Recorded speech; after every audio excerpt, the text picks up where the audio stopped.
कभी कभी एक छोटी सी गलती भी इतिहास बदल देती है और ऐसी ही एक गलती ने चिकित्सा जगत की पहली प्रतिजैविक यानी पेनिसिलिन की खोज करवा दी। बात 1928 की है।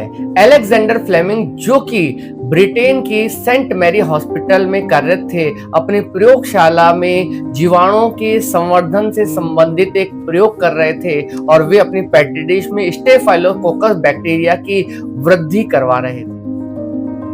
छुट्टियों पर जाने से पहले वो कुछ पेट्री डिश को साफ करना भूल गए जिनमें उन्होंने बैक्टीरिया पर प्रयोग किया था। छुट्टियों से आने के बाद उन्होंने पाया कि वे पेट्री डिश जिनको वो साफ करना भूल गए थे, उन पेट्री डिश में एक मोल्ड यानी फफूंद पैदा हो गई है और उस फफूंद के कारण जीवाणु यानी बैक्टीरिया की ग्रोथ रुक गई है। बाकी शेष हिस्सों में जीवाणु तेजी से वृद्धि कर रहे हैं। अलेक्जेंडर फ्लेमिंग ने उन पेट्री डिश को फेंका नहीं, बल्कि उन पेट्री डिश में अध्ययन किया। उन्होंने पाया कि इन पेट्री डिश के अंदर जो मोल्ड यानी पेनिसिलियम नोटेटम है, उससे एक रसायन का स्राव हो रहा है और इसी रसायन ने जीवाणु के वृद्धि को कम कर दिया है। इस रसायन को फ्लेमिंग ने पेनिसिलिन नाम दिया।